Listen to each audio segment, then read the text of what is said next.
passages extend to the left and right. Wherever we turn, darkness awaits. How about the left passage?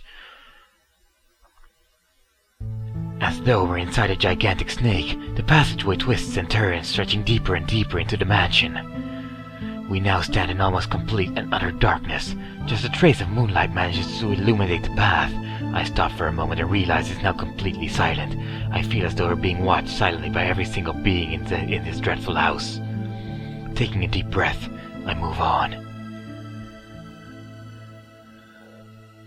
And I set my foot down slyly. With the stealth of a cat yet so valiantly composed, Kit follows behind in stride.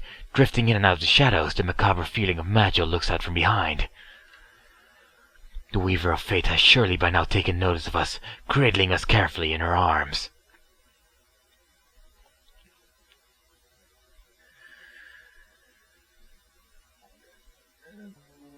After a while, the path splits into 3 directions. To the left is a descending staircase, while the path on the right extends into darkness. Another passageway lies ahead.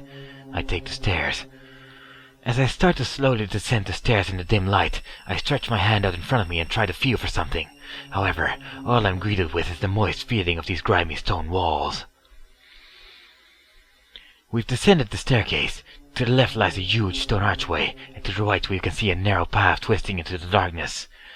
I enter the passage on the right.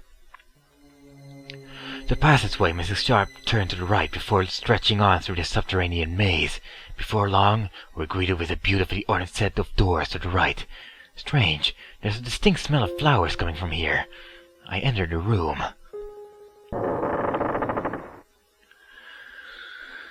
We come to a comfortably decorated room. Small trinkets have been placed on the desk and shelves, adding some charm. The owner of this room has obviously gone through great lengths to try and bring a somewhat graceful lifestyle into this otherwise dark mansion. Still, the dark room seems to carry an unsettling stillness with it. "Bet it's Link's daughter's room," Kit says, surveying some of the items. The letter on the desk and the warm teacup hint of a woman living here. However, after searching the room, no one is found. All we find are various odds and ends.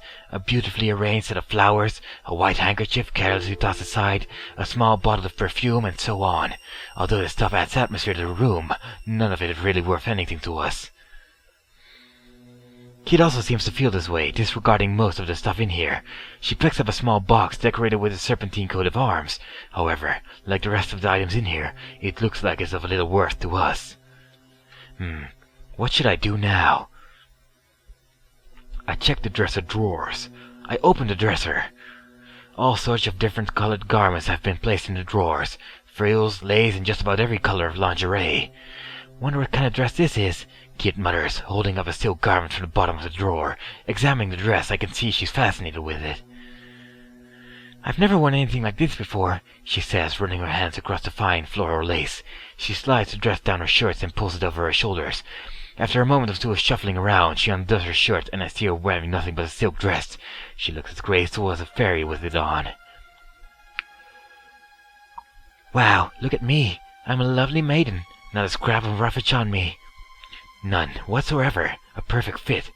"Aw, Serge, quit teasing," says Kit, blushing. "Come on, let's go," she says after a while, putting her old clothes back on with a smile on her face. From here, the passageway stretches to the right and left. Heading right will take us further into darkness, while turning left will take us back into the staircase. Let's head to the right. After a little while, the dark passageway ends at a polished, robust set of doors. Kit crinkles her nose in disgust. "Something strange about this place. I don't feel right, mate. Probably just my imagination, though." Standing here in the cold darkness, Kit's hollow laugh does nothing but add to my fear. I go into the room.